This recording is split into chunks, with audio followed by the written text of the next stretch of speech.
Hello, my name is Dr. Nicholas Petruzzi, and I'm the Medical Director of the Vascular Institute at Atlantic Medical Imaging. So the Vascular Institute at Atlantic Medical Imaging specializes, as we had already mentioned, in peripheral vascular disease, and that includes the full spectrum of arterial and venous disease, but there's a host of other procedures that we specialize in and disorders that we treat.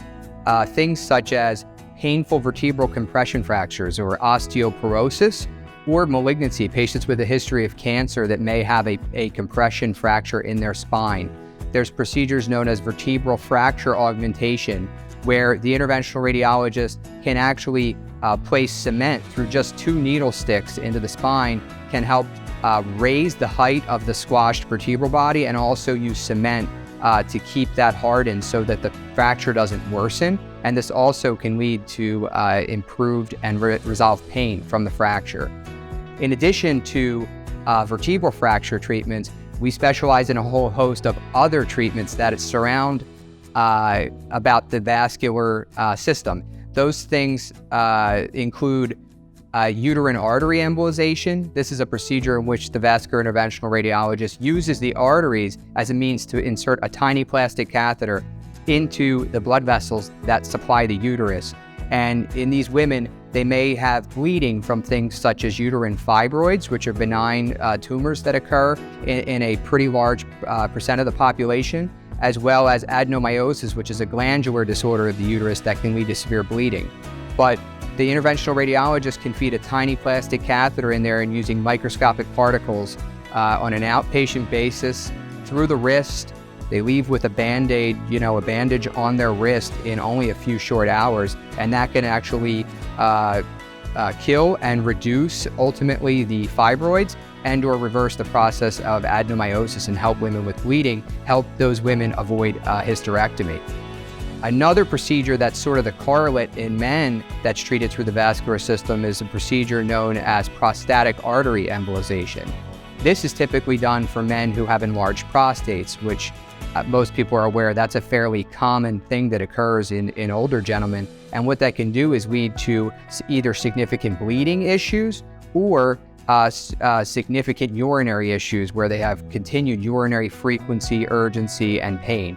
And the way this works in a similar fashion to the uterine artery embolization, the vascular interventional radiologist can feed a plastic catheter into that artery, find the arteries that are supplying the enlarged prostate, and use microscopic particles to block that, ultimately shrinking the prostate and resolving the patient's symptoms. Again, outpatient basis, leave with a Band-Aid. A subspecialty of interventional radiology is what we refer to as interventional oncology. And what interventional oncology is, it's concerned with the treatment of solid organ tumors, mainly tumors of the liver and also of the kidney. That makes up the bulk of interventional oncologic procedures. What these are minimally invasive ways that we can actually treat tumors, cancers of the liver and of the kidney. The interventional radiologist can use advanced imaging technology such as X-ray or CAT scan or ultrasound or a combination thereof to guide small catheters and or small needles that help destroy the tumor or the cancer. What that pertains to is specialty types of treatment, including microwave ablation, cryoablation, chemoembolization, and what we call Y90 or radioembolization.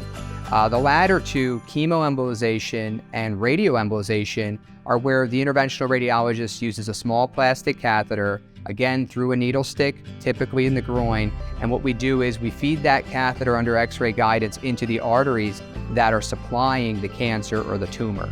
And from there, once we are in those arteries and we confirm it with imaging, we can inject drugs or radioactive particles that are microscopic to help kill the tumor and implant them directly into the tumor. For kidney cancers, typically we use a method known as cryoablation. And what cryoablation is when a interventional radiologist guides a needle, or what we call a probe, but they're basically large needles, under imaging guidance into the tumors, into the kidney tumors. And those are hooked up to a machine that can produce freezing in the tumor itself.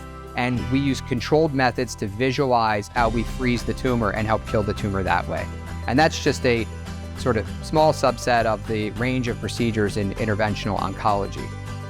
thank you for watching this video. If you still have additional questions or concerns, I'd like to encourage you to visit our website where much more information can be obtained online. The website address is www.vi-ami.com.